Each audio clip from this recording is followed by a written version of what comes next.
Há décadas, nós neoclássicos, nós não trabalhamos mais com a relação direta, ou seja, a transformação de uma lei, né, entre emissão monetária e inflação. Então ele coloca três fatores ali. Primeiro, excesso de passado, ou seja, inércia. Excesso de futuro, expectativa. Ou hiato do produto, ou seja, flutuação cíclica. Né? Ou seja, ele disse isso, não sou eu. E falam muito, e tem autores que é super citado por todo mundo, né? Pela direita, pela esquerda. Não vou falar que a Renata cita, que eu acho que é muito desonesto, ou não gosto muito disso. Né? Que é o Friedman, né? O Friedman em 62, ele escreve um tratado, uma história monetária dos Estados Unidos. E o Friedman, nesse livro coloca muito claramente o seguinte: eu não encontro relação direta entre emissão e inflação. Eu só encontro isso no longo prazo. Isso o Friedman coloca. Ou seja, eu estou pegando um autor neoclássico, que é o Nelson Samuel Pessoa, que é um cara que escreve paper, um cara que tem ciência produzida, escreveu livros, ou seja, ele tem conhecimento comprovado pelos seus pares, independente de eu concordar com ele ou não. Né? Não é um lacrador, vamos dizer assim, é um cara que escreve sobre essas questões. E o Friedman coloca isso. Eu trouxe um caso aqui da China, em particular. Né? Ou seja, a China ela tem uma taxa de investimento de 45%. Né? Há muito tempo, ela cria uma base de oferta muito grande à frente, e um país que tem propensão. Aliás, qualquer economia de mercado, ou seja, nenhuma economia funciona com utilização total de fatores, né? Ou seja, toda economia de mercado, seja capitalista, socialista, trabalha com capacidade ociosa. Evidentemente que um país que tem uma taxa de investimento de 45%, ela pode criar moeda para enfrentar, vamos dizer assim, uma fase descendente do ciclo. E sem ter inflação, por exemplo. Os americanos estão imprimindo moeda há 20 anos, sem parar. E está tendo inflação agora, na minha opinião, que não tem nada a ver com impressão de dinheiro, e sim tem relação com a quebra de cadeias globais de valor, com a pandemia e com a guerra da Ucrânia. Né? Ou seja, e quando você pega, por exemplo, eu acho, Renato, que uma das nossas virtudes, eu acho, como pessoas que estudam o capitalismo, o socialismo, é observar o que as nossas correntes de opinião estão observando. Hoje eu leio todos os dias autores ortodoxos norte-americanos. E existe um consenso na ortodoxia americana sobre a questão da moeda neutra, que ela conhece muito bem, que é a noção de moeda neutra. Ou seja, os autores ortodoxos americanos já dizem que a moeda pode não ser neutra no curto prazo, ou seja, intervenção do Estado. Isso é consenso entre a ortodoxia americana. Que a moeda não precisa ser neutra no curto prazo. Né? Quanto tempo tem para falar? Um minuto e meio. 1 minuto e meio. Então, eu acho que essa questão da impressão de moeda deixa isso muito claro. Ou seja, leia, por exemplo, o que os autores da sua corrente de pensamento falam sobre isso. Porque os austríacos, por exemplo, eles têm uma característica. Os austríacos, é igual um relógio parado. Eles acertam 2 vezes no dia parado. Ou seja, eles estão sempre esperando uma inflação. Sempre esperando uma inflação, e quando parece, tá vendo só, imprimir moeda, deu isso aí. Quando a inflação que está acontecendo hoje nos Estados Unidos tem relação direta, na minha opinião particular, e em cima do que eu leio de ortodoxo, tá? Porque eu não leio só heterodoxo e nem marxista, tem relação direta com a quebra das cadeias globais de valor com a pandemia e também com relação a essa guerra na Ucrânia. Ou seja, e tem mais, né? A China garantia para os Estados Unidos produtos baratos. E com a guerra comercial, esses produtos baratos deixaram de ir para os Estados Unidos. Né? Isso também está causando inflação. Então, até que existe um lobby imenso de empresas americanas pressionando o governo para reaver esse bloqueio à China. Mais adiante, Renato, a gente pode continuar a falar aqui, porque a gente só tem mais 30 segundos, a falar do caso da China, do que você colocou do Covid, do comunismo e tal. Sair um pouco da discussão sobre capitalismo, né? E falar mais de socialismo. Acho que para a gente balancear mais. Né? Mas, por fim, aqui, quando tu fala de capitalismo, Renato, eu estou falando de capitalismo de verdade. De capitalismo de verdade, ou seja, eu volto a dizer aqui, é capitalismo, ou seja, são aqueles países que alcançaram o último degrau da fronteira tecnológica. Né? E quem chegou lá só chegou com muito Estado. Muito Estado. Ou seja, existe uma discussão, eu peço mais 30 segundos, no nível da teoria econômica. Né? Ou seja, existe uma discussão. Qual que é o núcleo da teoria econômica? Eu acho que ali do valor do trabalho, eu, Elias, acho isso. Mas existem amigos meus jupiterianos que falam, olha, o núcleo da teoria econômica é Estado, né? Jupiterianos, ou seja, quase pós-austríacos, né? É o Estado, né? Aí você vai ler a tese do Paul Romer, por exemplo. O Paul Romer ele fez uma tese, pode descontar no tempo, você usar, por exemplo, o Paul Romer faz uma tese de doutor, um livro em 93, ele ganha o prêmio Nobel em 93 com qual tese? O futuro do mundo é queimar dinheiro. Que porra que é essa de queimar dinheiro? Investimento maciço em ciência e tecnologia. Isso é queimar dinheiro. Aí você vai para o seguinte dado: de cada 100 tentativas de inovações tecnológicas, todas com estatal, estatal, nenhum privado. Evidente que o privado não vai arriscar. 9,7 dão errado, somente 0,3 dão certo. Ou seja, quem vai fazer então nessa brincadeira? É o livre mercado? É a concorrência? É o setor privado bonito? É o empreendedor? Não é. É o Estado.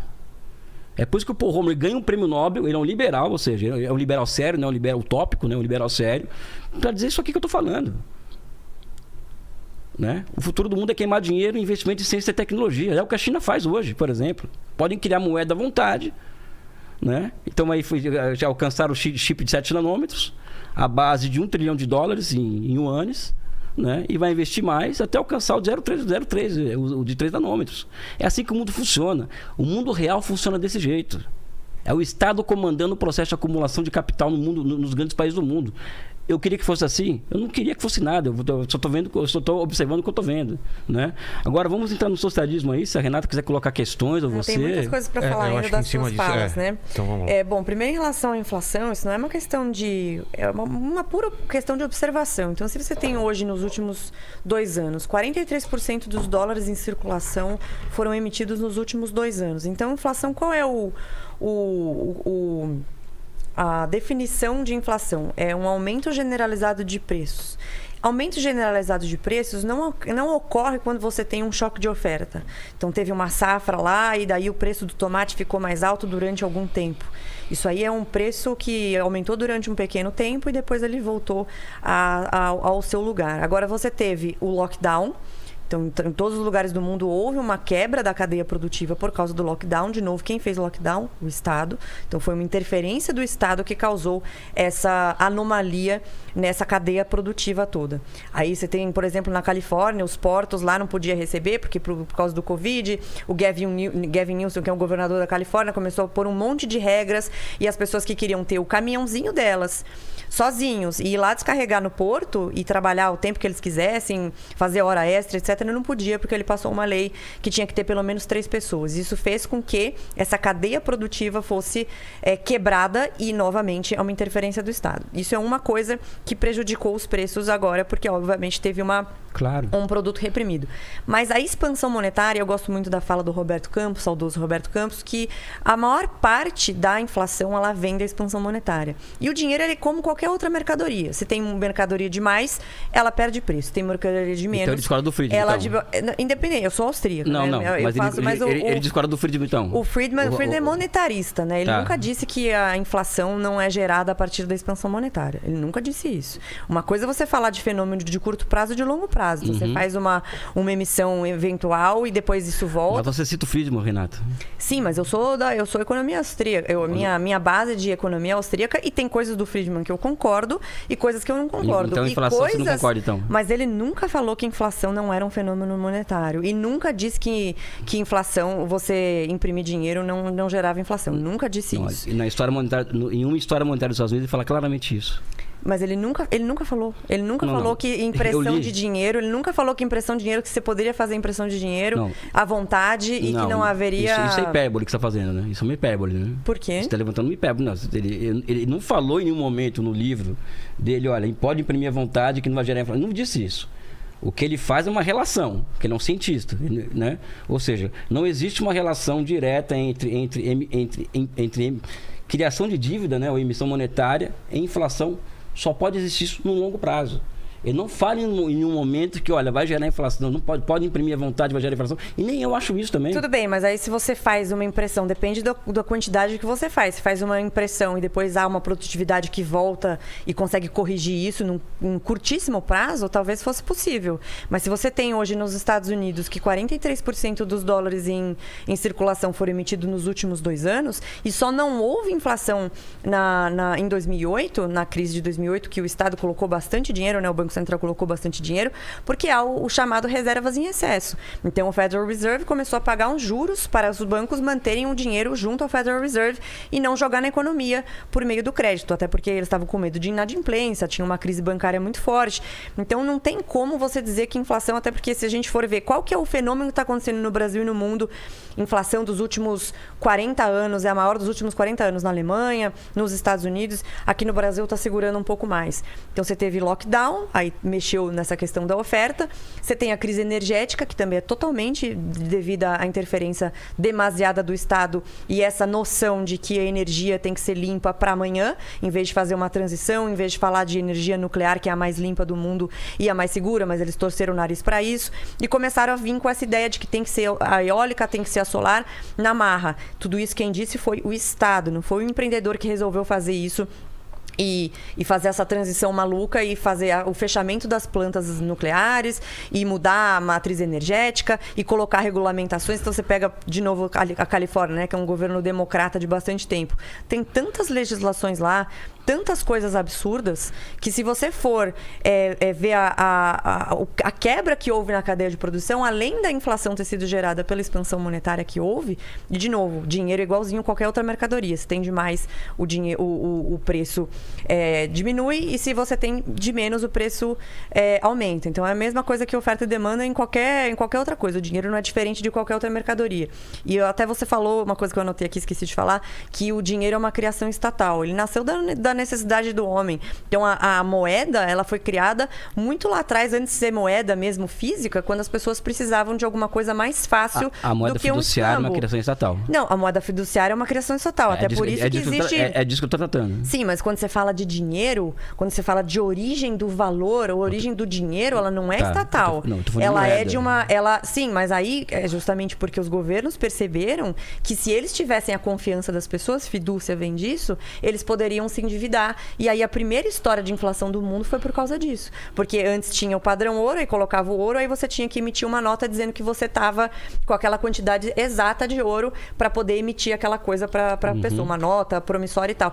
Quando eles começaram a perceber que era só uma questão de confiança, eles começaram a emitir isso e foi a primeira história de inflação do mundo. Então, essa criação estatal, hoje, inclusive, ela está sendo ameaçada com a criação das moedas digitais, que são moedas que não podem ser, elas não são moedas inflacionárias, não são moedas que podem ser emitidas, no caso do Bitcoin, outras podem, né? Que pode ser emitida até um determinado valor, então ela tem essa questão da escassez. Claro. Então, isso é uma questão de relação básica de como funcionam os preços. Se tem de mais ou se tem de menos. Então, não tem como dizer que impressão monetária não vai causar inflação. Pode ser que em alguns momentos ela não vai fazer a diferença logo de cara, mas no nível de impressão monetária que houve nos últimos tempos, essa relação é direta. Posso concordar com você?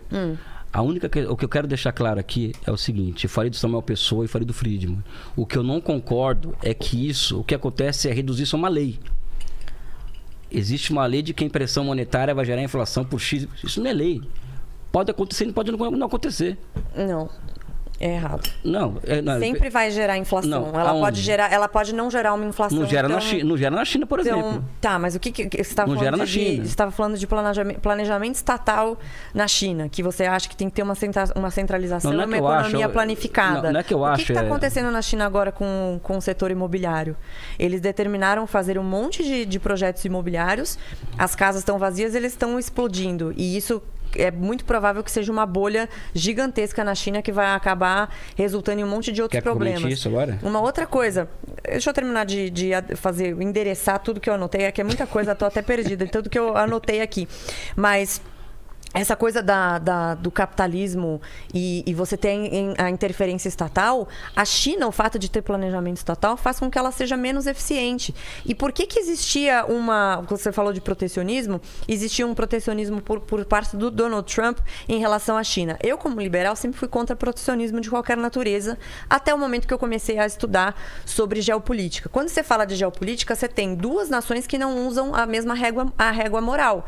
Então, se você tem os Estados Unidos com as leis corretas, funcionando do jeito certo, tem essa regra moral muito forte. Agora, a China está mandando gente para as universidades para fazer roubo de propriedade intelectual. A China tem limpezas étnicas acontecendo, genocídio do povo uigur lá dentro. E várias outras coisas que os Estados Unidos não concordam e que eu, como liberal, não concordo. Então, a forma do Donald Trump fazer com que a China fosse observada de uma outra forma e que isso não saísse, porque o problema não é sair os empregos dos Estados Unidos ou a indústria dos Estados Unidos. O problema é para ir para a China, onde há uma concorrência desleal e há um problema gravíssimo de roubo de propriedade intelectual.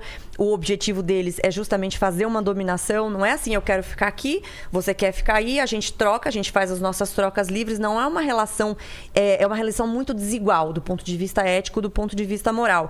Então, essa ideia de fazer o protecionismo, de colocar as regras tarifárias, era para poder mexer em outros acordos que estavam sendo feitos, como, por exemplo, o Acordo de Paris, que a China não faz parte. Então, eles poluem mais do que todo mundo, muito mais do que todo mundo, até porque lá não existe regra, enquanto que os outros países como França, Alemanha, Estados Unidos estão lá assinando o acordinho de que tem que até 2030 diminuir a emissão de poluentes às custas de deixar a população mais pobre e provavelmente passando frio no inverno, porque não vai ter gás natural, não vai ter petróleo, etc.